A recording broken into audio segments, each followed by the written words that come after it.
Ito pa ang ilan sa pamamaraan para malaman nyo na malas ang inyong tahanan. Kumuha ka po ng isang basong tubig at pagkatapos ay lagyan nyo ito ng asin. Pagkatapos, lagyan nyo rin po ito ng 3 butil na bawang. Gawin nyo po ito ay sa umaga at ikaw ay mag-wish. Kapag po mga bossing ko, lumutang ang ating pong bawang, ang ibig sabihin po niyan ay swerte ang inyong pong tahanan.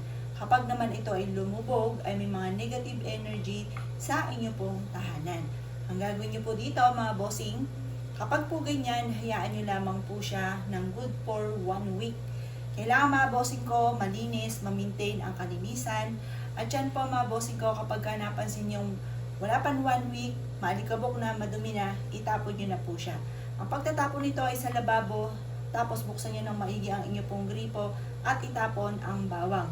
Kapag naman po mga bossing ko na lumubog po siya, ang gagawin nyo ay sabay-sabay nyo po itong itatapon. Mas mainam sa mga running water na talagang umaagos ang tubig kesa sa stock yung ilog. At pagkatapos ay pwede rin naman kung malayo kayo sa mga ilog, pwede rin naman sa malayo-layo po sa inyong pumuntahanan para hindi makabalik yung kamalasan. Ngayon po mga bossing, gawin nyo po ito ng pasikreto at umaga nyo lang po ito gagawin. Kagaya niya, nakalutang mga bossing ko ang bawang, ibig sabihin, maswerte po yan. Kapag lumubog po yan, doon ka mag-iingat at gawin ka agad kapag lumubog.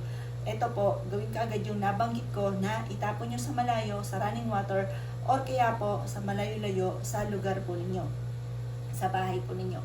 Kapag naman po ganito, 1 week po siya na pwede nyo ilagay sa harapan ng bahay ninyo, or kaya po sa lamesa po ninyo upang sa ganon, higit ka na maka-attract ng swerte at mas higit pa siya na makatawag ng swerte.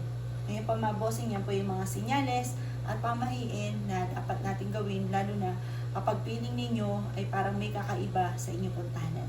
O siya mga boss, good luck po sa inyo po lahat.